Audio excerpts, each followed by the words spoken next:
আলহামদুলিল্লাহ রাব্বিল আলামিন ওয়াসসালাতু ওয়াসসালামু আলা নবিয়িনা মুহাম্মদ ওয়া আলা আলিহি ওয়া আসহাবিহি আজমাইন। আবু বকর সিদ্দিক রাদিয়াল্লাহু আনহু তার ইন্তেকালের আগেই পারস্য সম্রাটের সঙ্গে খালিদ ইবনে ওয়ালিদের নেতৃত্বে যুদ্ধ হয়ে তাদেরকে অনেকটা পরাজিত করলেন। তারপরে তিনি অর্ডার দিলেন সিরিয়ার দিকে যেতে। এক পর্যায়ে সিরিয়ার আশেপাশে যেটা রোমান সাম্রাজ্যের অন্তর্ভুক্ত ছিল কিছুটা তাদের প্রভাব বিস্তার করে, কিন্তু বড় ধরনের বিজয় এবং অভিযানের জন্য তিনি প্রস্তুতি নিচ্ছেন। আবু বকর রাদিয়াল্লাহু আনহু আসলে ওনার ইন্তেকালের বেশি বাকি নেই, কিন্তু এরপরেও ওনার খলিফা হিসাবে তিনি প্ল্যান করেছেন আল্লাহর দ্বীনকে পৌঁছাতে হলে শুধু আরব দেশে সীমাবদ্ধ থাকলে হবে না, দ্বীনকে পৌঁছাতে হবে আরবের গণ্ডির বাইরে। দ্বীনকে পৌঁছাতে হলে যে সমস্ত রাজা বাদশারা কন্ট্রোল করে বসে আছে তারা কি দ্বীন ইসলামকে ওয়েলকাম করবে? তারা তো সমস্ত তাদের ব্যক্তিগত স্বার্থের জন্যে সাম্রাজ্য গোটা দেশকে নিজেদের মালিকানা মনে করে এবং মানুষকে তারা দ্বীনের দিকে আসতে দেবে না। এই জন্য এই সমস্ত শক্তিগুলোকে উৎখাত না করলে দ্বীনের দাওয়াতি কাজের প্রসার হবে না। তিনি শেষ বয়সে, ইন্তেকালের বেশি দিন বাকি নেই, এরপরেও তিনি এই মহাপরিকল্পনা নিয়ে বসে আছেন। এবং তার আগেই রাসূলুল্লাহ সাল্লাল্লাহু আলাইহি ওয়াসাল্লামের জামানায় সিরিয়ার দিকে ছোটোখাটো অভিযান হয়েছে। তারপর আবু বকর রাদিয়াল্লাহু আনহু পরবর্তী পর্যায়ে খালিদ ইবনে ওয়ালিদকে দিয়ে নেতৃত্ব দিতে কিছু অভিযান এগিয়ে এনেছেন। তারপরে নবী করিম সাল্লাল্লাহু আলাইহি ওয়াসাল্লামের ইন্তেকালের আগেই তিনি উসামাকে সেদিকে পাঠানোর একটা বাহিনী তৈরি করে রেখেছিলেন, ওনারা ঘুরে আসছেন। তো ওনার মোটামুটি এলাকার আরব অঞ্চলগুলো যেগুলো খ্রিস্ট ধর্মের অনুসারী ছিল বা রোমান সম্রাটের অনুসারী ছিল, জর্ডান, সিরিয়া, ওই অঞ্চলগুলো আরব দেশ, কিন্তু এগুলার উপরে নিয়ন্ত্রণ ছিল কনস্টান্টিনোপল, যেটা বর্তমানে ইস্তাম্বুল, যেখানে খ্রিস্টান সম্রাটের রাজধানী ছিল। তারা সিরিয়া থেকে, তুরস্ক থেকে সিরিয়া পর্যন্ত, জর্ডান পর্যন্ত তাদের কন্ট্রোলে নিয়ে গিয়েছে। এগুলাকে আস্তে আস্তে তিনি কিছুটা উদ্ধার করেছেন। পরবর্তী পর্যায়ে তিনি বড় ধরনের অভিযানের প্রস্তুতি নিচ্ছেন এবং তিনি খুব চিন্তা করছেন, মদিনায় শুয়ে শুয়ে পরিকল্পনার ছক আঁকছেন এবং দিনরাত চিন্তা করছেন। তো হঠাৎ করেই নাজদ এলাকায় একজন ছিলেন শরাহবিল ইবনে হাসানা, যিনি একজন কমান্ডার ছিলেন, যিনি অন্যতম নেতৃত্ব দিয়েছেন খালিদ ইবনে ওয়ালিদের পাশাপাশি। নাজদ অর্থাৎ যারা মুরতাদ ছিল এবং যারা নবী করিম সাল্লাল্লাহু আলাইহি সাল্লামের ইন্তেকালের পরে বিদ্রোহ করলো এবং মোরতাদ হয়ে গেল। বড় মোরতাদের নাম কি? মিথ্যাবাদী বড় মোরতাদ নবী দাবি করলো মুসাইলিমা আল কাযযাব। সে সহ ওই এলাকা পুরো তো লণ্ডভণ্ড হয়ে গিয়েছিল। ওখান থেকে পরে তিনি যে বাহিনীগুলো পাঠালেন সেগুলোকে কন্ট্রোল করে ফেলল। ওখানকার একজন অন্য বড় কমান্ডার ছিলেন, যিনি হচ্ছেন শরাহবিল ইবনে হাসানা। তিনি একদিন মদিনায় চলে আসলেন এই নাজদ এলাকার থেকে। এসে আবু বকর সিদ্দিক রাদিয়াল্লাহু আনহুর সঙ্গে দেখা করলেন। এসে বললেন, ইয়া খলিফাত রাসূলিল্লাহ আতুহাদ্দিসু নাফসুকা আন্নাকা তাবআতু ইলা শামি জুনদান। আপনার কি মনে মনে পরিকল্পনা আঁটছেন যে আপনি শাম এলাকার দিকে, সিরিয়া ওই দিকে থেকে রোমান সম্রাটের ওই দিকে আপনি একটি অভিযানে বাহিনী পাঠানোর প্রস্তুতি নিচ্ছেন নাকি মনে মনে? ফাকালা নাম কাদ হাদ্দাসাত নাফসি বিযালিকা। হ্যাঁ, আমার মনে মনে তো এগুলো প্ল্যান প্রোগ্রাম চলছে, কিন্তু ওমা আতলাতু আলাইহি আহাদান, আমি তো কাউকে এটা জানতে দেইনি। তুমি খবর পেলা কেমনে? ওমা সাআলাতনি আনহু ইল্লা সাআলতানি আনহু ইল্লা লিশাই। তুমি যে এসে আমাকে এই কথা জিজ্ঞেস করছো, তাহলে এখানে কিছু একটা আছে, কি ব্যাপারটা কি? তুমি কেমনে জানলা আমি যে মনে মনে পরিকল্পনা আঁটছি? তুমি টের পেলা কেন? বলে, আজাল ইনি রাইতু ইয়া খলিফাত রাসূলিল্লাহ ফিমা ইয়ারান নাইমু। আমি স্বপ্নে দেখলাম। কি দেখলাম? কান্নাকা তামশি ফিন্নাসে ফাওকা খারসাফাতিম মিনাল জাবাল, মনে হলো যে আপনি পাহাড়ি দুর্গম এলাকায় আপনি হেঁটে যাচ্ছেন, উঁচু দুর্গম এলাকায়, খুবই দুর্গম পথ, সাধারণত মানুষ এই সমস্ত পথে চলে না, এরকম কঠিন রাস্তা আপনি অতিক্রম করছেন। হাত্তা সাআত্তা কুন্নাতাম মিনাল কুনাতিল আলিয়া, এবং চড়তে চড়তে দুর্গম পথ দিয়ে আপনি অনেক উঁচু শৃঙ্গে উঠে গেছেন।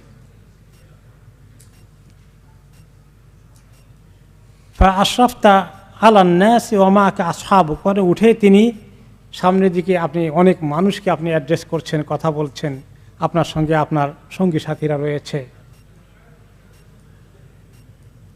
অতঃপর সুম্মা ইন্নাকা হাবাত্তা মিন তিলকাল কুন্নাতি ইলা আরদিন সাহলাতিন দামিসা, অতঃপর সেখান থেকে আপনি আস্তে করে অবতরণ করলেন, সমভূমিতে এসে পৌঁছে গেলেন আপনার লোকজন নিয়ে, এবং সেখানে দেখতে পেলেন আপনি এসে যে এই দুর্গম পাহাড়ি পথ অতিক্রম করে উঁচু থেকে আপনার সমতল ভূমিতে এসে ফিহা জারউ ওয়াল কোরা ওয়াল হুসুন, ওখানে এসে আপনি এত সুন্দর এলাকায় পৌঁছে গেলেন, সমতল ভূমিতে, যেখানে অনেক ফসলের চাষাবাদ রয়েছে, অনেক গ্রামগুলো সারিবদ্ধভাবে আছে, গ্রামে পরে গ্রাম, এবং সেখানে কেলা, সেখানে বিভিন্ন দুর্গগুলো আছে এখানে সেখানে।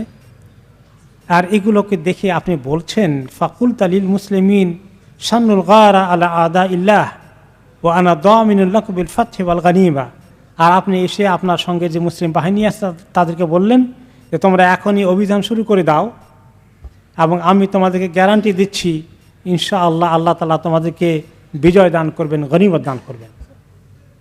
এসব স্বপ্নে দেখছেন, হ্যাঁ, যে কে দেখছেন স্বপ্নটা? সুরাহবিল ইবনে হাসান, তিনি স্বপ্ন বললেন রাসূলুল্লাহ সাল্লাল্লাহু আলাইহি ওয়াসাল্লামকে। তারপরে বললেন ওয়ানা ফীহি মাই রায়াতুন, তারপরে বললেন সুরাহবিল, হাসান ইবনে সুরাহবিল, যে আমিও সেখানে দলের মধ্যে আসি, আপনিও আমাকে ছোট একটা গ্রুপের কমান্ডার বানিয়ে আমার হাতে পতাকা তুলে দিয়েছেন। ফাতাওয়াজাহতা বিহা ইলা আহলি কারিয়াতিন, তার আপনি আমাকে একটি গ্রামের দিকে বললেন এই গ্রামকে অবরোধ করো। ফাসা আলুনিল আমান ফা আমান তুহুম, তারা ওই গ্রামে যখন অবরোধ করলাম সেই অঞ্চলের লোকেরা আমাদের কাছে নিরাপত্তা চাইল, আত্মসমর্পণ করলো, আমরা তাদেরকে নিরাপত্তা দিলাম, তাদেরকে আমরা আর অ্যাটাক করিনি। সুম্মা জিতু ফা আজিদুকা কাদ ইনতাহিতা ইলা হিসন আযীম, তারপরে আবার ওই সেই গ্রামটা কন্ট্রোল করে এসে তারা আত্মসমর্পণ করলো, আমরা তাদের সঙ্গে আর রক্তপাত করতে হলো না। এরপরে আমি আপনার কাছে আবার চলে আসলাম, এখনও স্বপ্ন চলতেছে। হ্যাঁ, স্বপ্ন চলছে। সুরাহবিল ইবনে হাসানার বলেন যে আমি তারপরে আপনার কাছে এসে দেখি যে আপনি একটি বিরাট দুর্গের মধ্যে অবস্থান নিয়েছেন, বড় একটা দুর্গ। ফাফাতাহাল্লাহু লাকা, তারপরে আল্লাহ তাআলা আপনাকে সেখানে বিজয় দান করলেন। ও আলকাউ ইলাইকা সালাম, আর সেখানকার লোকজন বড় বড় যারা লিডার ছিল সবাই আপনার কাছে আত্মসমর্পণ করলো। ও আদা আল্লাহ আল্লাহ মাজলাসান ফাজলাস্তা আলাইহি, আল্লাহ তাআলা আপনার জন্য একটা সুন্দর চেয়ারের ব্যবস্থা করলেন, স্বপ্নে দেখতেছি সুন্দর একটা আসন, আপনি সেখানে আসন গ্রহণ করলেন। কিলা লাকা ইফতাহুল্লাহু আলাইকা ও তুনসর ফাশকুর রব্বাকা, অতঃপর আপনাকে কে যেন বলছে যে আল্লাহ তাআলা আপনাকে বিজয় দিচ্ছেন, বিজয় দেবেন, আপনি সাহায্য পাবেন, বিজয় লাভ করবেন। ফাশকুর রব্বাকা, তা আপনি বেশি করে আপনার রবের শুকর আদায় করুন, এই কথা আপনাকে একজন বলছে। ওয়া আমাল বিতাআতিহি, বেশি করে আল্লাহ তাআলার কাছে নিজেকে নত করুন, ইবাদতে আরও মনোযোগ দিন, এই কথাগুলো নসিহত করছে আপনাকে। সুম্মা ক্বারা, এবং যে লোকটি নসিহত করছেন তিনি আপনাকে পড়ে শোনাচ্ছেন সূরা আন-নাসর, ইযা জাআ নাসরুল্লাহি ওয়াল ফাতহ, যখন আল্লাহর বিজয় আসে, সাহায্য আসে এবং বিজয় নিশ্চিত হয়ে যায়। ওয়া রাআইতান নাসা ইয়াদখুলুনা ফি দীনিল্লাহি আফওয়াজা, আর দেখতে পাবেন যে লোকেরা দলে দলে আল্লাহর দিনে প্রবেশ করছে। ফাসাব্বিহ বিহামদি রাব্বিকা ওয়াস্তাগফিরহু, তখন বেশি বেশি করে আপনার রবের প্রশংসায় তাসবিহ করতে থাকুন এবং আস্তাগফিরহু, তার কাছে ইস্তিগফার করতে থাকুন। ইন্নাহু কানা তাওয়াবা, তিনি নিশ্চয়ই তওবা কবুলকারী। যে কথাটা নবী করিম সাল্লাল্লাহু আলাইহি ওয়াসাল্লাম উপরে নবুয়তের শেষ দিকে আল্লাহ তাআলা যে সূরাটা নাজিল করেছিলেন ওনার মৃত্যু সংবাদ এই সূরার মধ্যে ছিল। তো এই সূরাটাই ওনাকে ওই লোকে স্বপ্নে পড়ে শোনালো। তো সুরাহবিল ইবনে হাসানা এই ওনার স্বপ্ন বললেন আবু বকর রাদিয়াল্লাহু আনহুকে, বললেন যে সুম্মা ইনতাবাহতু, এই সূরা পড়া শেষ হয়ে গেল যখন লোকটার, তখন আমি ঘুম থেকে জেগে গেলাম, ঘুম ভেঙে গেল। ফাকাল লাহু আবু বকর নামাত আইনুকা খাইরান রাআইতা ওয়া খাইরান ইয়াকুন ইনশাআল্লাহ। তিনি বলেন আল্লাহ তাআলা তোমার চক্ষুকে ভালো ঘুম দিয়েছিলেন এবং তুমি অত্যন্ত চমৎকার স্বপ্ন দেখেছ এবং ইনশাআল্লাহ এর মধ্যে অনেক খায়ের কল্যাণ আছে। অতঃপর বললেন বুশশিরতু বিল ফাতহি বাশশারতা বিল ফাতহি আও বুশশিরতু বিল ফাতহি ওয়া নুঈতু ইলাইয়া নাফসি। বললেন যে আমাকে সুসংবাদ দেওয়া হয়েছে বিজয়ের, মুসলমানরা সিরিয়া এবং রোমান সাম্রাজ্য একদিন দখল করবে, এই সুসংবাদ এই স্বপ্নে এসেছে। আর আমার কাছে আল্লাহ তাআলা নিউজ পাঠিয়ে দিয়েছেন আমাকে আল্লাহর কাছে চলে যেতে হবে, রেডি হওয়া লাগবে। সুম্মা দামাত আইনা আবি বকর, অতঃপর আবু বকরের চোখ দুটো দিয়ে টর করে পানি পড়তে থাকলো। তিনি আল্লাহর কাছে হাজিরা দিতে যাচ্ছেন বোধহয়, খুব সহজেই আল্লাহ তাআলা ওনাকে ডাকবেন। এই কান্না কেন? এক কান্না হলো যে এই বিজয়ের খবর, ইসলামের বিজয় হবে। 2 নম্বর হলো যে তিনি আল্লাহর কাছে চলে যাবেন। মোমেন যতই ভালো আমল করুক তারপরে তো নিজে বলে যে আমি কি কোনো ত্রুটি করলাম কিনা, আল্লাহর কাছে কি নিয়ে হাজির হব, তাই না? সুবহানাল্লাহ। ওয়াকাল আমাল খারসাব আল্লাতী রাআইতানা ফিহা হাত্তা সাআদনা ইলাল কন্নাতিল আলিয়া ফাআশরাফনা আলান নাস। তুমি যে তখন তোমার স্বপ্নের ব্যাখ্যা কি? আবু বকর রাদিয়াল্লাহু আনহু আবার ভালো ব্যাখ্যা জানেন স্বপ্নের, আমরা সিরাতের মধ্যে পড়ছি, তাই না? তিনি স্বপ্নে তাবির করতে পারতেন, ব্যাখ্যা করতে পারতেন ভালো করে, নিজেরটাও ভালো করে ব্যাখ্যা করলেন।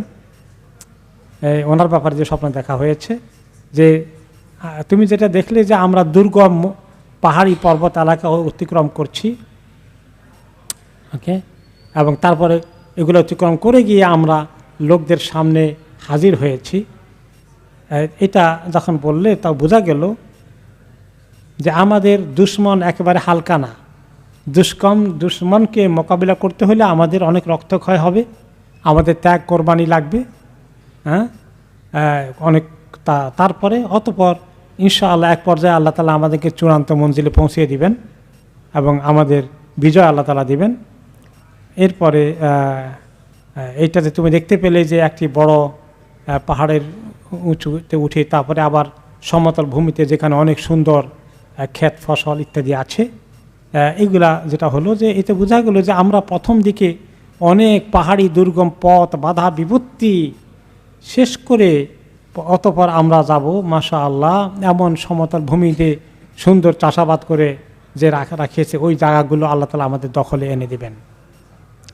তারপরে তিনি আম্মা কাউলি লিল মুসলিমিন শান্নু আলা আদাইল গারা ফাইনি দামিন লাকুম বিল ফাতহ ওয়াল গনিমা ফাইন যালিকা দুনুবুল মুসলিমিনা বিলা বিলাদিল মুশরিকিন ওয়া তারগিবি ইয়াহুম আলাল জিহাদ ওয়াল আজর ওয়াল গনিমাত আল্লাতী তুকসামু লাহুম আকবুলুহুম। তুমি তো দেখতে পেয়েছ যে আল্লাহ তাআলা আমাকে বলছেন যে আমার গ্যারান্টি আছে, আমি সবাইকে বলছি গ্যারান্টি আছে, তোমরা দুশমনদের উপর হামলা করলে তোমাদের বিজয় সুনিশ্চিত, গনিমতের মাল সুনিশ্চিত। এটা দ্বারা বোঝানো হয়েছে যে মুশরিক আমাদের মুসলিম বাহিনী ইতিমধ্যে কাছাকাছি মুশরিকদের এলাকায় পৌঁছে যাবে এবং তাদেরকে যে আমি গনিমতের মালের কথা বলেছি, বিজয়ের কথা বলেছি, এটা হচ্ছে আমি তাদেরকে উৎসাহিত করব, তাদেরকে জেহাদের জন্য উৎসাহিত করব। এতে অনেক বড় তাদের জেহাদের সওয়াব পাবে, শাহাদাতের সওয়াব আছে, গনিমতের খবরও তাদের কাছে আসে এবং তারা কবুল হুম, তারা এটাকে অ্যাকসেপ্ট করবে, আমার কথাকে তারা ফেলে দেবে না। এই কথা দ্বারা তোমার স্বপ্নের অংশ এইটা বোঝানো হয়েছে। ও আমার রায়াতিল্লাতি কানাত মাআকা ফাতাওয়াজ্জাহতা ইলা কারিয়াতিন মিন কুরাহুম ওয়া দাখালতাহা ফাস্তা'মানু ফাআমানতাহুম। আর তুমি যে তোমার হাতে একটা পতাকা দেখেছ, সে আমি তোমাকে সেটা দিয়ে তাদের একটি গ্রাম বা একটি অঞ্চলের দিকে পাঠিয়েছি এবং সেখানে পৌঁছে তুমি তারা যখন নিরাপত্তা চেয়েছে তুমি নিরাপত্তা দিয়েছ। এটা দ্বারা বোঝা গেল যে তুমি অন্যতম একজন কমান্ডার হবে এই বাহিনীর মধ্যে। তোমার হাতে আল্লাহ তাআলা সেখানকার এই বড় একটা দায়িত্ব দেবেন। ওয়াইফতাহুল্লাহু আলা ইয়াদাইকা, তোমার হাতেও কিছু বেশ এলাকা মুসলমানদের কবজায় আসবে। ও আমাল হেসনুল্লাদি ফাতাহাল্লাহুলি ফাহু আলাকা দালকাল ওয়াজহুল্লাদি ইফতাহুল্লাহুলি, আর যে দেখতে পেয়েছ যে দুর্গ আল্লাহ আমার জন্য মুক্ত করে সেখানে বসার ব্যবস্থা করে দিয়েছেন, সেখানে যাওয়ার ব্যবস্থা করেছেন, যে ওই এতটুকু পর্যন্ত এলাকা আল্লাহ তাআলা আমাদের অধিকৃত করে দেবেন, আমাদের আন্ডারে নিয়ে আসবেন, তাদের বড় দুর্গ পর্যন্ত আমাদের কন্ট্রোলে চলে আসবে। ও আমাল আরশিল্লাযী রাআইতানি আলাইহি জালিসান ফাইনাল্লাহু ইয়ারফাউনি ওয়া ইয়াদউল মুশরিকিন, আর যে আমাকে দেখেছে একটা উঁচু আসনে বসেছি আমি, বড় আসনের মতো কিছু তৈরি করে দেওয়া হয়েছে, সেটা হচ্ছে যে আল্লাহ তাআলা আমাকে আলহামদুলিল্লাহ সেরকম সম্মানের আসনে আসীন করবেন আখেরাতে আমি আশা করছি। আর আল্লাহ তাআলা মুশরিকদেরকে অপমানিত করবেন, কারণ আল্লাহ তাআলা বলেছেন অকাল আল্লাহ তাআলা ওরাফা আবাওয়াইহি আলাল আরশ, ওরাফা আবাওয়াইহি আলাল আরশ, এটা কোন সূরায় মনে আছে? সূরা ইউসুফে।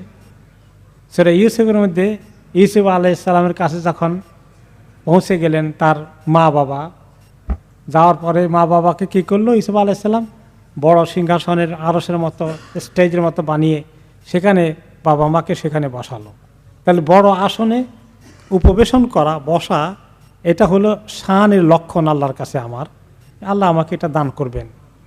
ও আমাল্লাযী আমারানি বিতাআতিল্লাহি ওয়া ক্বারা আলাইয়া সূরা ফাইন্নাহু নুইয়া ইলাইয়া নাফসি, আর আমাকে যে ব্যক্তি নসিহত করলো যে বেশি করে আল্লাহর ইবাদত করো, আর আমার কাছে ও সূরা নাসর পড়ে শুনিয়েছে আমাকে বলার জন্যে, পড়ানোর জন্যে, সেটা হচ্ছে যে আমার আজল বেশি বাকি নাই, আমার সময় ফুরিয়ে এসেছে, আল্লাহ তাআলার সঙ্গে আল্লাহ আমাকে উঠিয়ে নেবেন।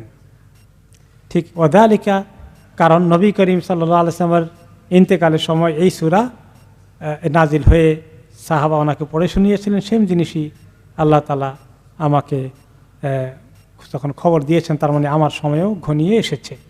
সুমা সালাত আইনাহু, অতঃপর আবু বকর রাদিয়াল্লাহু আনহুর চোখ থেকে টটটর করে পানি পড়তে থাকলো।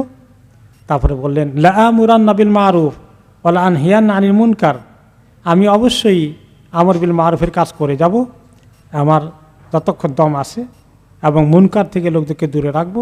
ওয়া লা আজহাদান্না ফিমান তারাকা আমরাল্লাহ, আল্লাহর বিষয়ে কেউ যদি কোনো গাফলাতি করে আমি তাকে ছাড়বো না, সবাইকে আল্লাহ দিনের দিকে পরিপূর্ণ আসার জন্য আমি প্রচেষ্টা চালাবো। ওয়ালা উজাহিজান্নাল জুনুদ ইলাল আদিলিনা বিল্লাহ, আর আমি বিরাট বাহিনী প্রস্তুত করে ফেলবো যারা আল্লাহ তাআলা থেকে মুখ ফিরিয়ে নিয়ে শিরকের মধ্যে লিপ্ত আছে, তাদেরকে উদ্ধার করার জন্যে। ফি মাশারিকিল আরদি ওয়া মাগারিবিহা, পূর্ব পশ্চিমে যদ্দূর পর্যন্ত বাহিনী পাঠাতে পারি আমি পাঠাতে থাকবো। ইয়াকুলু আল্লাহু আহাদ, সবাই যেন বলে আল্লাহ এক, লা শারীকা লাক, লা শারীকা লাহু, আল্লাহর কোনো শরিক নেই। আও ইয়াদুল জিজিয়া আন ইয়াদি ওয়া হুম সাগিরুন, আর যদি ঈমান না আনে তাহলে তারা জিজিয়া, কর, ওই ইহুদি নাসারা যে পেশ করতে হয় সেটা তারা দেবে, তা অপমানিত হয়ে আমাদের আন্ডারে তারা বসবাস করবে। হাযা আমরুল্লাহ ওয়া সুন্নাতু রাসূলিহি, আর এই কাজ করা, এটা আল্লাহ আমাদেরকে হুকুম করেছেন এই কাজ চালিয়ে যেতে, এবং তার রাসূল এই তরিকা আমাদেরকে শিখিয়ে গিয়েছেন। ফাইদা তাওয়াফানি আল্লাহ আযজা ওয়া জাল লা ইয়াজিদুল্লাহু আজিজান ওয়ালা ওয়ানিয়ান ওয়ালা ফি থাওয়াবিল মুজাহিদিন জাহিদান, আর এই অবস্থায় এই কাজের মধ্যে ব্যস্ত থাকতে থাকতে যদি আল্লাহ তাআলা আমাকে কবুল করে ফেলেন, তাহলে আশা করি আল্লাহ তাআলা আমাকে রিসিভ করবেন না যে আমি একজন অলস, ব্যর্থ, আমি হিম্মত করিনি, আমি ইচ্ছস্ততা করেছি, এমন অবস্থায় যেন আল্লাহ আমাকে না পান। আর আল্লাহ তাআলা আল্লাহর রাস্তায় যারা জেহাদ করে তাদের অংশী হিসাবে তাদের মধ্যেই আল্লাহ তাআলা পরিগণিত করে আমাকে যদি উঠিয়ে নেন, এটাই আমার জীবনের শেষ কামনা। তো এই একটা স্বপ্ন তিনি ব্যাখ্যা করে ফেলেন নিজের স্বপ্নটা, এবং এখানে অনেক সুসংবাদ রয়েছে, এবং সুসংবাদ তো আছে, কারণ আর রুইয়া সালিহাতু মিনাল মুবাশশিরাত, নবী করিম সাল্লাল্লাহু আলাইহি ওয়াসাল্লাম হাদিসে বলেছেন লাম ইয়াবকা মিনান নবুওয়াতি ইল্লাল মুবাশশিরাত, নবুয়ত শেষ হয়ে গেছে, আর ওহী নাজিল হবে না, কিন্তু বাকি আছে একটা জিনিস, সেটা কোনটা? সুন্দর স্বপ্ন, ভালো স্বপ্ন, সুস্বপ্ন, যে এই সুস্বপ্ন আল্লাহ তাআলা আমাদেরকে দিয়েছেন। এবং সাহাবীরা যখন বললেন সুসংবাদ কি ইয়া রাসূলুল্লাহ, মুবাশশিরাত মানে সুসংবাদ, ক্বালু আমাল মুবাশশিরাত, সুসংবাদ কি ইয়া রাসূলুল্লাহ? ক্বালা রুইয়া সালিহা, তিনি বললেন সুসংবাদ হচ্ছে সুন্দর স্বপ্ন, ভালো স্বপ্ন। ভালো স্বপ্নের মাধ্যমে আল্লাহ তাআলা মুমিনকে উৎসাহিত করবেন। এই স্বপ্নটা যখন শুনলেন আবু বকর সিদ্দিক রাদিয়াল্লাহু আনহু, তখন ওনার কাছে ওনার হিম্মত আরও অনেক পরিমাণ বেড়ে গেল। যে চিন্তা করছিলেন সেটার ব্যাপারে তিনি তীব্র গতিতে সামনের দিকে প্রস্তুতি নিলেন আল্লাহর উপর তাওয়াক্কুল করে। এবং সেই জন্য তিনি প্রথমেই যেটা করলেন, একটি বড় পরামর্শ সভা ডাকলেন। সিনিয়র সাহাবীদেরকে তিনি এই পরামর্শ সভায় আহ্বান করলেন।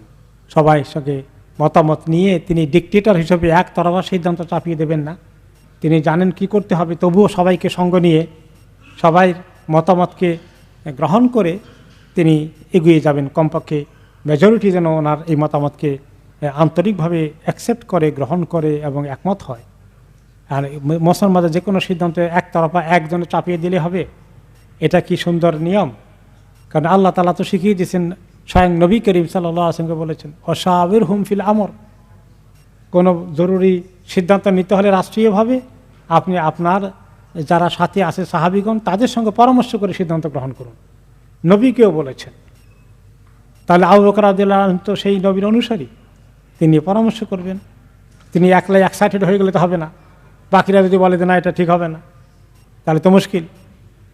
তিনি ডাকলেন, সেখানে বড় বড় সাহাবী, যারা সিনিয়র সাহাবী, ওমর, ওসমান, আলী, তালহা, জুবাইর, আব্দুর রহমান ইবনে আউফ, সাদ ইবনে আবি ওয়াক্কাস, আবু উবাইদা ইবনে জাররাহ, এইভাবে বড় বড় কাউকে মিস করলেন না, মুহাজির এবং আনসার, যারা বদর যুদ্ধে অংশগ্রহণ করেছিলেন ওই সমস্ত সিনিয়র সাহাবীদেরকে। তারপরে সবাইকে সমাবেত হয়ে তিনি পরামর্শ সভায় ছোট্ট একটা বক্তৃতা দিলেন। বললেন, ইন্নাল্লাহ তাবারাকা ওয়া তাআলা লা তুহসা নিআমুহু ওয়া লা তাবলুগুল আমালু জাযাআহা। প্রথমে শুরু করলেন যে আল্লাহর প্রশংসা, যে আল্লাহর কত নিয়ামতের মধ্যে আমরা ডুবে আছি, গুণে শেষ করা যায় না। আমাদের যত আমল যত সুন্দরী হোক, যত উন্নতই করি, কখনো আল্লাহ তাআলার এই এত নিয়ামতের শুকরিয়া আদায় আমাদের হবে না। ফালাহুল হামদু কাসীরান আলা মাস্তানা ইনদাকুম মিন জামঈ কালিমাতিকুম। আল্লাহ যে কত বেশি শুকর আদায় করা দরকার, যে কীভাবে আল্লাহ তাআলা আমাদের সবাই, এই যে তোমরা এখানে এসেছ, সবাইকে আল্লাহ তাআলা যে ঐক্য দান করেছেন, একতা দান করেছেন, ঐক্যবদ্ধ দৃষ্টিভঙ্গি দিয়েছেন। ও আসলাহা দাতা বাইনাকুম, তোমাদের মধ্যে কারো সঙ্গে কারো শত্রুতা নাই, দুশ্মনী নেই। ও হাদাকুম ইলাল ইসলাম, তোমাদের সবাইকে আল্লাহ যে ইসলামের দিকে হিদায়াত দিয়েছেন। ও নাফা আনকুমুশ শায়তান, শয়তানকে তোমাদের থেকে দূরে সরিয়ে দিয়েছেন। ফালাইসা ইয়াতমা আন তুশরিকু বিল্লাহ ওয়ালা আন তাত্তাখিযুহু ইলাহান গায়রাহ। এখন শয়তানের কোনো আশা করতেছে না খুব দমনগদ তোমাদের মধ্যে শিরক ঢুকাতে পারবে, আর আল্লাহ ছাড়া অন্য কোনো কিছুর পূজা করবা তোমরা। এই ব্যাপারে শয়তান এখন কিন্তু নিরাশ হয়ে গেছে তোমাদের কাছ থেকে। ফাল আরবু উম্মাতুন ওয়াহিদা বনু আবিন আর সব আরবরাই বলা যায় এখন এক জাতিতে পরিণত হয়ে গেছে, সবাই তো মুসলিম। ইয়াদখুলুনা ফি দীনিল্লাহি আফওয়াজা, একই মা বাবা সন্তানের মতো, একই পরিবারের মতো আজকে আরবদের এই সমাজ গঠন হয়ে গেছে মদিনার এই সমাজ, মদিনার নেতৃত্বে। ওয়াকাদ আরাদতু আন আস্তানফিরাকুম ইলা রুম বিশ শাম। আলহামদুলিল্লাহ, আল্লাহ তাআলা আমাদেরকে এই ঐক্য দান করেছেন, শক্তি দিয়েছেন। এখন আমি চিন্তা করেছি তোমাদেরকে আমি শাম, সিরিয়ার দিকে পাঠাবো এক বিরাট অভিযানে। রোমান সম্রাটের সাম্রাজ্য থেকে মানুষকে উদ্ধার করে শিরক থেকে তাওহীদের দিকে আনতে হবে। ফামান হালাকা শাহীদান ওমা ইনদাল্লাহি খায়রুল লিল আবরার। আর সেখানে গিয়ে কেউ যদি শহীদ হয়ে যায়, তার মৃত্যু হবে এমন শহীদের মৃত্যু যা তার নেককারদের জন্য সর্বোচ্চ যে পুরস্কার প্রতিদান আল্লাহর কাছে আছে, সেটা তার ভাগ্যে জুটবে। ওমান আশা মুদাফিআন আনিদ্দিন। আর কেউ যদি বেঁচে থাকে, মারা না যায়, শহীদ না হতে পারে, তাহলে সে দ্বীনের পক্ষ থেকে জিহাদ করে যাবে, করার রাস্তায় থাকবে। মুস্তাজিবান আল্লাহ ওয়াজাল আসাওয়াল মুজাহিদিন, সে শহীদ না হলেও মুজাহিদদের আল্লাহর কাছে যে বড় পাওনা আছে সেটা সে মিস করবে না। হাদার রাঈল্লাযী রাআইতু, আমি এই মতামত বা এই অপিনিয়ন তোমাদের কাছে পেশ করলাম, আমি এই সিদ্ধান্ত নিতে যাচ্ছি। ফালিউসির আলাইয়া কুল্লু মরিইন বিমা বালাগা রাইহি। আমার সামনে যে সিনিয়র সাহাবীরা আছো, তোমরা সবাই প্রত্যেকেই মতামত পেশ করো, যার যে মত আছে এই বিষয়ে আমাকে পরামর্শ দাও। ফাকাম ওমর খাত্তাব রাদিয়াল্লাহু আনহু ফাহমিদাল্লাহ আসনা আলাই সাল্লাল্লাহু আলা নবী সাল্লাল্লাহু আলাইহি সাল্লাম। ওমর রাদিয়াল্লাহু আনহু দাঁড়ালেন সবার আগে। তিনি আল্লাহর প্রশংসা করে নবী করিম সাল্লাল্লাহু আলাইহি সাল্লামকে দরুদ পড়ে বললেন, আলহামদুলিল্লাহিল্লাযী ইয়াখুসসু বিল খাইরি মান ইয়াশাউ মিন খালকিহি। সে আল্লাহর প্রশংসা যিনি তার সৃষ্টির মধ্যে যাকে পছন্দ করেন অনেক খায়ের দিয়ে তাকে মালামাল করে দেন, অনেক খায়ের দিয়ে তাকে ধন্য করেন। আল্লাহু মাস্তাবাকানা ইলা শাইইন মিনাল খাইরি ইল্লা সাবাকতানা ইলাইহি। তো আমরা যতই চেষ্টা করেছি নেক কাজের আগে আগে যেতে, কিন্তু সবসময় আপনি আমাদের আগে চলে গিয়েছেন। ওয়াযালিকা ফাদলুল্লাহি ইউতি মান ইয়াশা। আর এটা তো আল্লাহর দান, এটা কেউ চাইলেই পারতেছে না। এটা আল্লাহ আপনাকে দেবেন, এই মর্যাদা এই শান আল্লাহ আপনাকে দিলেন। কাদ আল্লাহ আরাদতু লিকা কাহাদা আর-রা'ই আল্লাযী যাকারতা। আর আপনি যেটা উল্লেখ করেছেন, আমি আপনাকে এই মিটিংয়ে এসে খোলাখুলি বলে দিচ্ছি যে আমি আপনার সঙ্গে একমত পরিপূর্ণভাবে। ফামা কাদাল্লাহু আন ইয়াকুনা যালিকা হাত্তা যাকারতাহুল আন ফাকাদ আসাবতা। আপনি যে পরামর্শ দিয়েছেন, যে সিদ্ধান্তের কথা বলছেন, আপনি রাইট ডিসিশন নিচ্ছেন, কোনো হেজিটেশনের দরকার নেই। তাওয়াক্কাল আলাল্লাহ। আসাব আল্লাহ বিকা সুবুলার রাশাদ। আল্লাহ তাআলা যেন আপনার মাধ্যমে আমাদেরকে সঠিক পথের দিকে নিয়ে যান। সাররেব ইলাইহিমুল খাইলা ফিল ইসরাল খাইল। তাদের কাছে আপনি ঘোড় সওয়ার বাহিনী, এক বাহিনীর পরে পিছনে আরেক বাহিনী পাঠাতে থাকেন, পাঠাই দেন। অবাথে রেজাল তাৎপাহর রেজাল, এক প্লাটুনের পর আরেক প্লাটুন পাঠান সৈন্যদের, এক রেজিমেন্টের পর আরেক রেজিমেন্ট পাঠাতে থাকেন। ওর জুনুদ তাতলুহাল জুনুদ, বাহিনীর পরে বাহিনী পাঠান। ফাইনাল আজাল্লাহ নাসরুদ্দিনহি ওয়া ইজ্জুল ইসলাম ও আহলিহি ও মঞ্জুজুমা ওয়াদা রাসূলহু। কারণ আমাদের ইয়াকিন আছে যে আল্লাহ তাআলা ইসলাম তার দিনকে সাহায্য করবেন, ইসলাম এবং ইসলামের অনুসারীদেরকে আল্লাহ তাআলা সাহায্য করবেন, তাদেরকে আল্লাহ তাআলা সম্মানের আসনে আসীন করবেন, এবং আল্লাহ তাআলা তার রাসূলকে যে ওয়াদা করেছেন সে ওয়াদাকে তিনি পরিপূর্ণ করবেন। সুমাইনা আব্দুর রহমান ইবনে আউফ, অথবা আব্দুর রহমান ইবনে আউফ মদিনার বড় একজন সাহাবী, তিনি বললেন, ইয়া খলিফাত রাসূলিল্লাহ ইন্নাহার রুম ও বানুল আসফার হাদ্দুন হাদিদ রুকনুন শাদীদ। আমি একটা কথা বলি। আব্দুর রহমান ইবনে আউফ বললেন যে আপনি যাদের কাছে পাঠাচ্ছেন এরা কিন্তু রোমান জাতি, এরা আরবের খুচরা বেদুইনদের জাতি না। এই সাদা চামড়ার লোকগুলো বনুল আসফার বলে। আসফার মানে হলুদ চামড়া। তো হলুদ চামড়া তো আসলে সাদা চামড়া আর কি, তারা তো ইউরোপিয়ান এই লোক। হাদ্দুন হাদিদ, তারা কিন্তু সাংঘাতিক এক্সপার্ট, বহুদিন সাম্রাজ্য চালিয়ে বহু দেশ বিজয় করে তাদের কিন্তু প্রস্তুতি অনেক হাই, অনেক শক্তির অধিকারী তারা দুনিয়ার দৃষ্টি থেকে। আল্লাহ মা আরা আন তাকহামাল খাইলা আলাইহিম ইকহামান। তো আমি চাই, যেটা আমার পরামর্শ হবে, আপনি একযোগে সব ঘোড় সওয়ার বাহিনীকে, পুরো বাহিনীকে একসঙ্গে এক জায়গায় দিয়ে আপনি ঢুকাই দিবেন না। একসঙ্গে যেন সবগুলো এক দল হয়ে হামলা না করে। উনি কিছু টেকনিক দিলেন।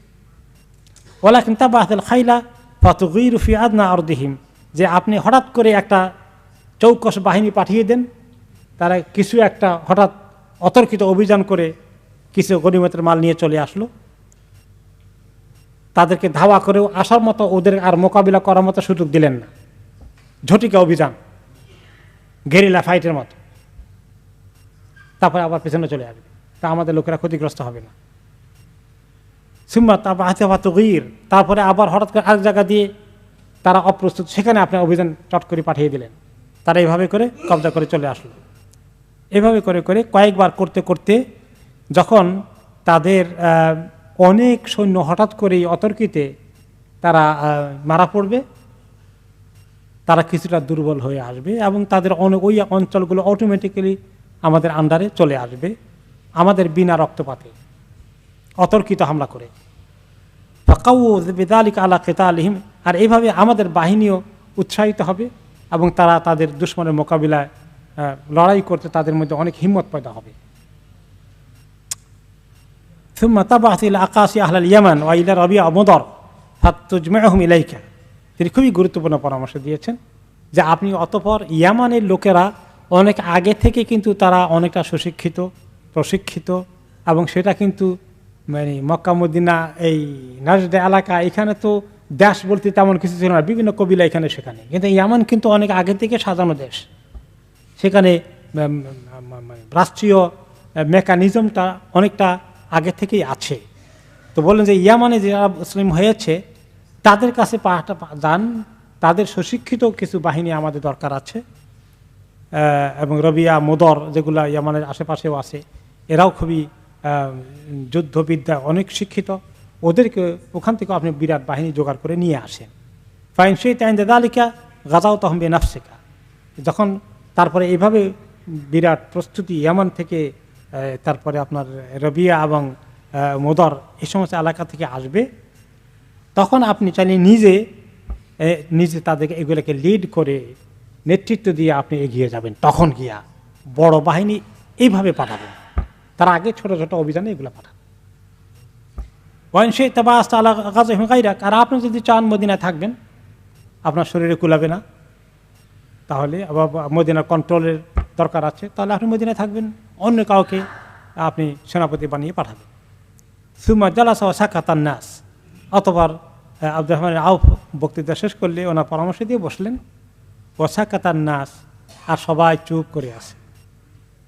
এই দুইজনে, ওমর এবং আব্দুর রহমান আউফ, এই দুইজনে কথা বললেন, তাই না? আর কেউ কথা বললেন না। ফাকাল লাহুম আবু বকর মাযা তারাউনা রাহমাকুমুল্লাহ। আবু বকর বলেন, তোমরা কি বাকিরা চুপ কেন? তোমাদের মতামতকে বললো, আল্লাহ তোমাদেরকে রহম করুক, বলো, পরামর্শ দাও। ফাকাম ওসমান ইবনে আফফান রাদিয়াল্লাহু আনহু ফাহামিদাল্লাহ ওয়া আসনা আলী। এবার উঠলেন কে? ওসমান ইবনে আফফান রাদিয়াল্লাহু আনহু। আল্লাহর প্রশংসা করলেন, নবী করিম সাল্লাল্লাহু আলাইহি ওয়াসাল্লাম উপরে দরুদ শরীফ পাঠালেন। যেভাবে যে কোনো বক্তৃতার আগে আমরা কি করি, আলহামদুলিল্লাহ রাব্বিল আলামিন ওয়াসসালাতু ওয়াসসালামু আলা সাইয়্যিদুল মুরসালিন, এরকম এটা একটা সুন্নত চলে আসছে। তারপরে বললেন, রাই আন্নাকা নাসিহুন লি আহলি হাদা দ্বীন।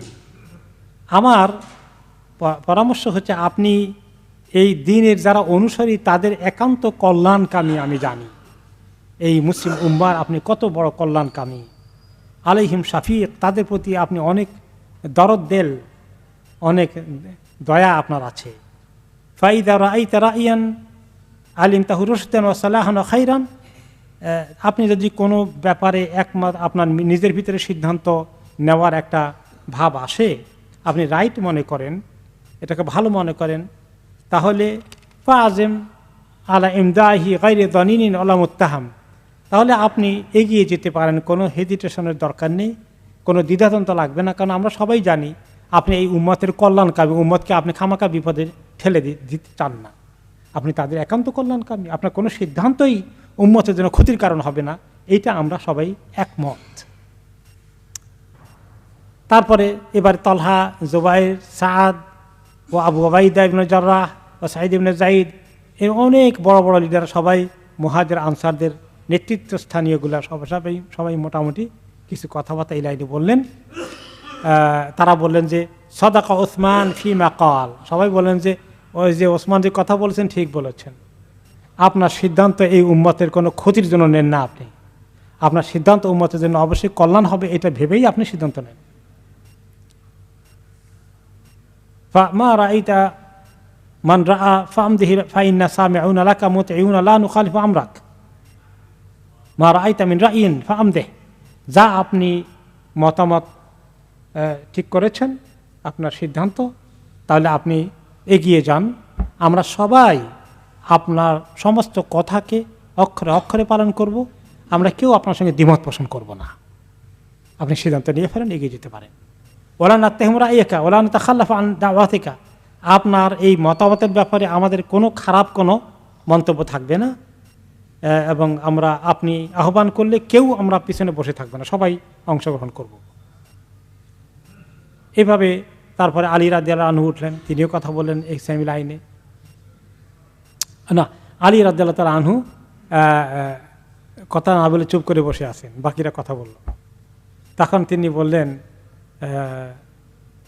মা তারা ইয়া আবুল হাসান, হাসানের বাপ, আপনি কি মনে করেন? আরা আন্নাকা মুবারাকুল আমর মাইমুনান নাকিবা, তিনি বলেন যে আমি তো জানি যে আপনার সমস্ত বিষয়ে আল্লাহ তাআলা বরকত দিয়ে ভর্তি করে দিয়েছেন।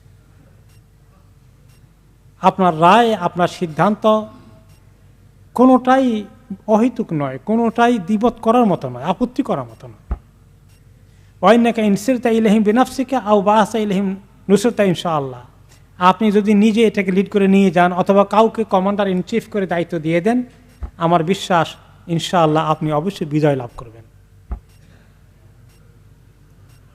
আবু বকর বললেন বাশশারাকাল্লাহু বিখাইর ফামিন আইনা আলিমতা হাযা। আবু বকর রাদিয়াল্লাহু আনহু বললেন আল্লাহ তাআলা তোমাকেও সুসংবাদ দান করুন, তো তুমি কেমনি খবর পেলা যে আল্লাহ আমাকে বিজয় দান করবেনি? কেমনি বুঝলা এটা? তখন তিনি বললেন আমি একটা হাদিস শুনেছি, সামি'তু রাসূলুল্লাহ সাল্লাল্লাহু আলাইহি ওয়াসাল্লাম ইয়াকুল লা ইয়াজালু হাদা দ্বীন যাহিরান আলা কুল্লি মান নাআহু হাত্তা ইয়াকুমা দ্বীনু ওয়া আহলুহু যাহিরুন, যে এই দিন নবী করিম সাল্লাল্লাহু আলাইহি ওয়াসাল্লাম ইন্তেকালের আগে বলেছেন এই দিনের বিজয় অব্যাহত থাকবে। যারা এই দিনের মোকাবিলা করতে আসবে, দুশমনি করতে আসবে, আল্লাহ তাআলা তাদেরকে অবশ্যই পরাজিত করবেন। আর এই দিনের অনুসারীদেরকে আল্লাহ তাআলা বিজয় দান করবেন, করতে থাকবেন। এই সুসংবাদ হাদিসের মধ্যে এসেছে, কাজে আমি নিশ্চিত ইনশাআল্লাহ।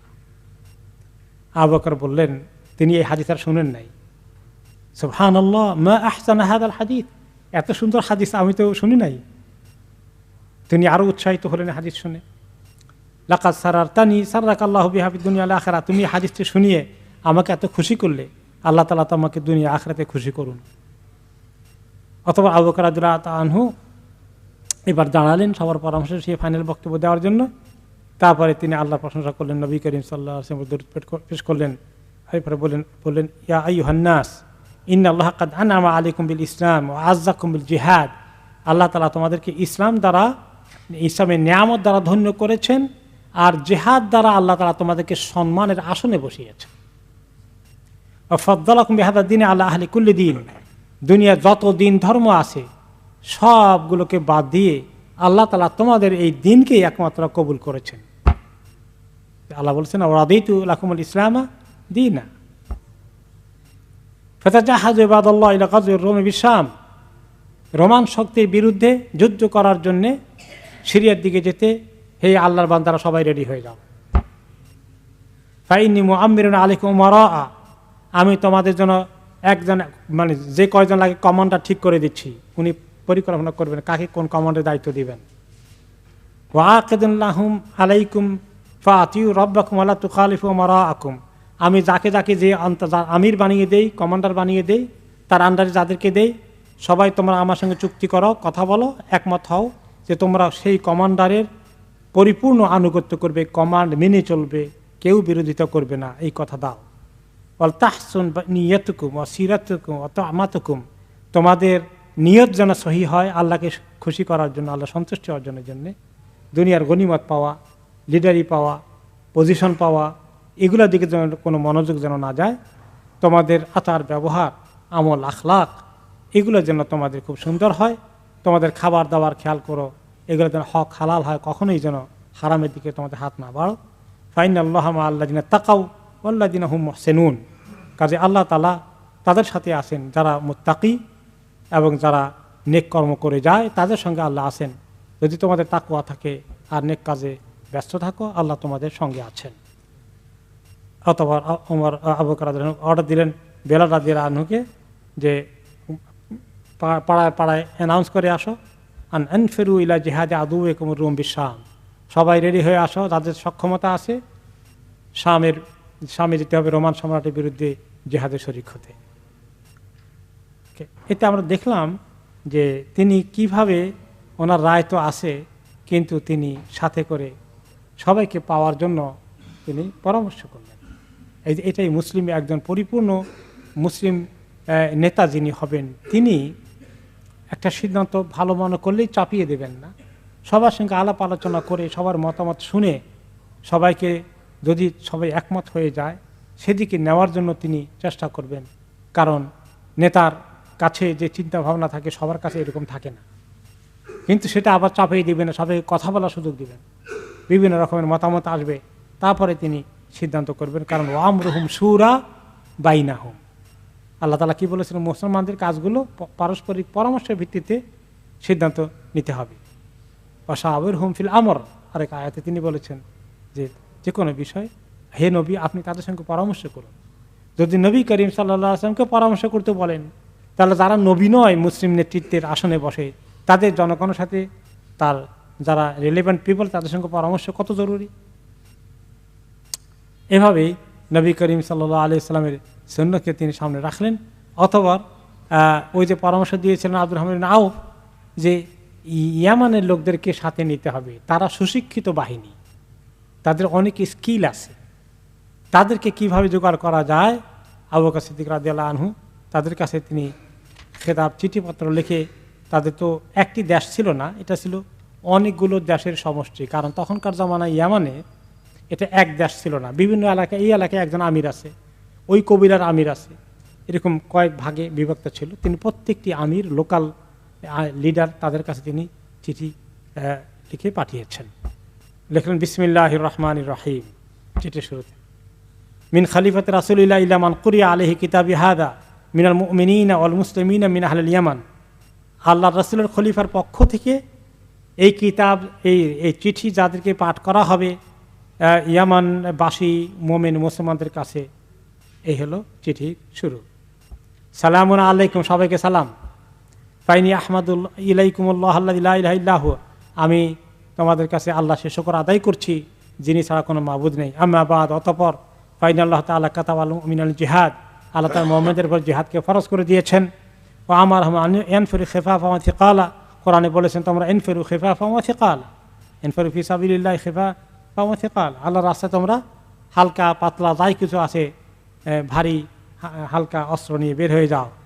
জাহিদু বিআমওয়ালিকুম ওয়া আনফুসিকুম ফি সাবিলিল্লাহ ওয়াল জিহাদু ফরিদাতুন মাফরুদা, এইভাবেই জিহাদ একটি অন্যতম বড় ফরজ এই উম্মতের প্রতি।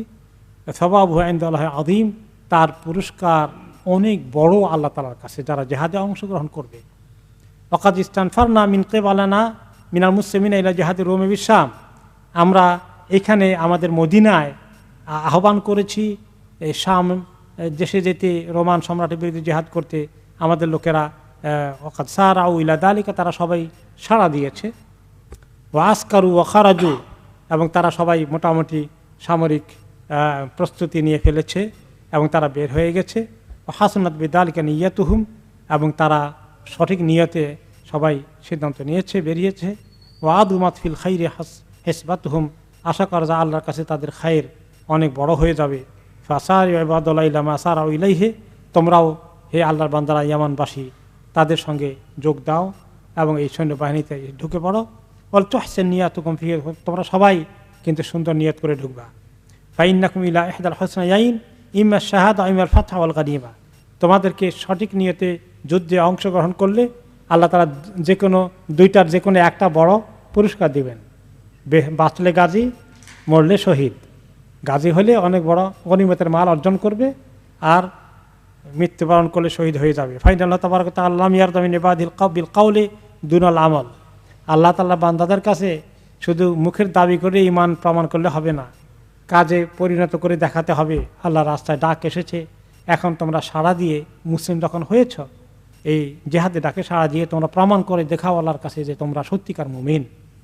ওয়ালা ইয়াজালুল জিহাদু লিআহলি আদাওয়াতি হাত্তা ইদিনু বিদিনিল হক ওয়া ইয়াকিরু লিহুকমিল কিতাব, আমাদেরকে এই দায়িত্ব আল্লাহ দিয়েছেন দুনিয়ার মধ্যে জিহাদকে ছড়িয়ে দিতে, যাতে সবাই দিনে হকের দিকে আসে এবং আল্লাহর কিতাবের ফয়সালার দিকে আসে। হাফিজাল্লাহু দীনাকুম ওয়া হাদা কুলুবাকুম ওয়া যাকা আমালাকুম, আল্লাহ তাআলা তোমাদের দ্বীনের হেফাজত করুন, তোমাদের অন্তরে আল্লাহ হিদায়াত দিয়ে দিন, তোমাদের আমলকে আল্লাহ তাআলা পবিত্র করে দিন। ও আরযাকাকুম আজরুল মুজাহিদিন আস-সাবিরিন, আল্লাহ তাআলা তোমাদেরকে মুজাহিদ এবং সাবির হিসাবে যারা আল্লাহর রাস্তায় লড়াই করবে তাদের যে রিজিক বাড়িয়ে দেন, সেই রিজিক আল্লাহ তাআলা তোমাদেরকে দান করুন। অতঃপর চিঠি তিনি লিখে আনাস ইবনে মালিক রাদিয়াল্লাহু আনহুকে তিনি পাঠিয়ে দিলেন ইয়ামান দেশে। এরপরে তিনি সেখানে তাদেরকে উৎসাহিত করলেন, এটা নয় যে তাদেরকে বাধ্য করলেন, বরঞ্চ তিনি আবেদনটা ছিল, আহ্বানটা ছিল সবাই যেন উৎসাহিত ফিল করে যে আমি অর্ডার দিলাম তাড়াতাড়ি আসো, একজনের পিছনে থাকতে পারবে না, এরকম না, শুধু কমান্ড নয়। এই জন্য দিনের কাজে লাগাতে হলে মানুষকে শুধুমাত্র অর্ডার দিলে, শুধুমাত্র সিদ্ধান্ত পাশ করে পাঠাই দিলে হবে না। মানুষকে কি করতে হবে? উৎসাহিত করতে হবে, তারা যেন উদ্বেলিত হয়, তারা যেন ইচ্ছা করে আল্লাহর দিনের দিকে এগিয়ে আসে। তারা সবাই চলে আসলো, চিঠি পেয়ে বিভিন্ন গ্রামে গ্রামে, কবিলায় কবিলায় এই চিঠিকে পাঠানো হলো, পড়ে পড়ে শোনানো হলো। তারা বিশালভাবে সাড়া দিল। তারা একদম লম্বা চূড়া রাস্তা আছে এখানে, এই জন্য তারা তাদের পরিবার পরিজন, ছেলে মেয়ে, স্ত্রী পরিবার সব নিয়ে চলে আসলো এবং তারা খুব দ্রুত সাড়া দিয়েছেন, একটুও সময় নেয়নি। আনাস ইবনে মালিক রাদিয়াল্লাহু আনহু, যিনি এই চিঠি পৌঁছে দিয়েছিলেন আবু বকর রাদিয়াল্লাহু আনহুর কাছ থেকে, ইয়ামানবাসীদের কাছে, তিনি বলেন, এবং তিনি প্রত্যেকে কবিলা কবিলা ঘুরে ঘুরে এটা পড়ে শোনাচ্ছিলেন। তিনি বললেন, ফাকানা কুল্লু মান আকরাউ আলাইহি যালিকাল কিতাব ওয়া ইয়াসমু হাযাল কাউল ইহসিনু রাদ্দ আলাইহি ওয়া ইয়াকুল। যখন আমি এই চিঠি, তিনি মদিনায় এসে বললেন যে ইয়ামানবাসী এত ভালো মানুষ, কারণ নবী করিম সাল্লাল্লাহু আলাইহি ওয়াসাল্লাম ওনার জীবদ্দশা যখন ইয়ামানবাসী আসছিলেন, তিনি তখন মদিনার লোকদেরকে বলতেছিলেন যে ইয়ামানবাসীদেরকে তোমরা ওয়েলকাম করো, আর বলছিলেন কি, আল ইমানু ইয়ামানি ওয়াল হিকমা ইয়ামানিয়া। ইমান হচ্ছে ইয়ামানি ইমান, আর সত্যিকার হেকমা হচ্ছে ইয়ামানি হেকমা। তাদের এই জাতির তিনি প্রশংসা করেছেন। তো তিনি বলেন, আনাস রাদিয়াল্লাহু আনহু মদিনায় এসে যে আল্লাহ, আমি সবাইকে দেখলাম, সবাই পজিটিভ সাড়া দিলেন। তারপর আমাকে তার চিঠি শুনেই বললেন, নাহনু সাইরুনা কান্না কাদ ফাআলনা, যে আমরা যে রেডি হয়ে যাচ্ছি, আমরা একটুও পিছপা হব না, আমরা অ্যাকশনে নেমে যাব। হাত্তা তাহিত ইলা দিল কেলা। তারপরে যেতে যেতে পড়তে পড়তে যখন দিল কেলা নামে একজন ভালো শাসক ছিল লোকাল, সে মুসলিম, যে তিনি বলেন, আনাস ইবনে মালিক বলেন, আমি যখন তার কাছে চিঠি পড়লাম, তখন সে বলল, দা বেফারাসি, বলল যে আমার ঘোড়া এখনই রেডি করো। সে লোকাল কিং আর কি, লোকাল রাজা, আমার অস্ত্র জোগাড় করো। তারপরে তিনি খবর দিলেন, আমার এই অনুসারী যারা আছে সব রেডি হয়ে যাও। রেডি হয়ে টয়ে তারা বাহিনী তৈরি করে ফেললো, এবং করতে করতে অনেক বড় সংখ্যা জমা হয়ে গেল। যখন সবাই জমা হয়ে গেল, তখন তিনি তাদেরকে অ্যাড্রেস করলেন, বললেন, সুম্মা ক্বাদ দাআকুম ইখওয়ানুকুম আস-সালিহুন ইলা জিহাদিল মুশরিকিন। তিনি বললেন যে আমাদের কাছে মদিনা থেকে খবর আসছে, এই যে আনাস খবর নিয়ে আসছেন, তারা আমাদেরকে ডাক দিয়েছেন জিহাদের জন্য, মুশরিকদের বিরুদ্ধে জিহাদ করতে হবে, অনেক বড় পুরস্কার নেকি অর্জনের সুযোগ হয়েছে আমাদের। তো আমার সঙ্গে যারা যাবে এক্ষুনি রেডি হয়ে যাও। তারপরে তিনি রেডি হয়ে গেলে তার বাহিনী নিয়ে মদিনার দিকে যাচ্ছেন। এই সুসংবাদ নিয়ে আনাস ইবনে মালিক মদিনায় পৌঁছে গেলেন যে আসতেছে বিরাট বাহিনী, আল্লাহর খলিফা। তারপরে তিনি বললেন যে তারা তাদের অনেক বড় বড় বীর যারা আছে, তাদের যারা ঘোড়সওয়ার আছে, এক্সপার্ট, তাদেরকে নিয়ে আসছেন। এমনকি তারা তাদের স্ত্রী পরিবার ছেলে মেয়ে কিছু রাখেন নাই, পিছু টান কিছু রাখেন নাই, সব নিয়ে এসছেন। কয়েকদিনের মধ্যেই যুলকেলা আল হেমিয়ারি, হেমিয়ার কবিলার লোক ছিল, সে ছিল প্রায় অনেক লোককে নিয়ে এসে চলে আসলো সবার আগে। ওকে, এবং সবাই এরকম হামাদান থেকেও অনেক চলে আসলো। কেউ 2000 বাহিনী নিয়ে আসলো, কেউ আরও অনেক বড় বড় বাহিনী নিয়ে আসলো। তারা যখন মদিনায় এসে ঢুকলো, তখন আবু বকর রাদিয়াল্লাহু আনহু নামাজ পড়াচ্ছিলেন। ওনার তেলাওয়াত শুনলেন, কোরআনের তেলাওয়াত, নামাজ শুনলেন। শোনার সঙ্গে সঙ্গে তাদের মানে চামড়ার মধ্যে ইমানের বিদ্যুৎ খেলে গেল, কম্পন শুরু হয়ে গেল, জজবা এসে গেল, আল্লাহর ভয়ে তাদের অন্তর মানে বিগলিত হয়ে গেল। বিরাট মানে ইমান, যেতে নবী করিম সাল্লাল্লাহু আলাইহি ওয়াসাল্লাম যে বলেছেন, আল ইমানু ইয়ামানি, ইমান হচ্ছে ইয়ামানি ইমান, কথাটা কত সত্য। এবং তারা এই তেলাওয়াত শুনে কোরআনের অর্থ বুঝে ইয়াবকুনা খাশিঈন, তারা কাঁদতে থাকলো, তাদের অন্তর অনেক নরম হয়ে গেল।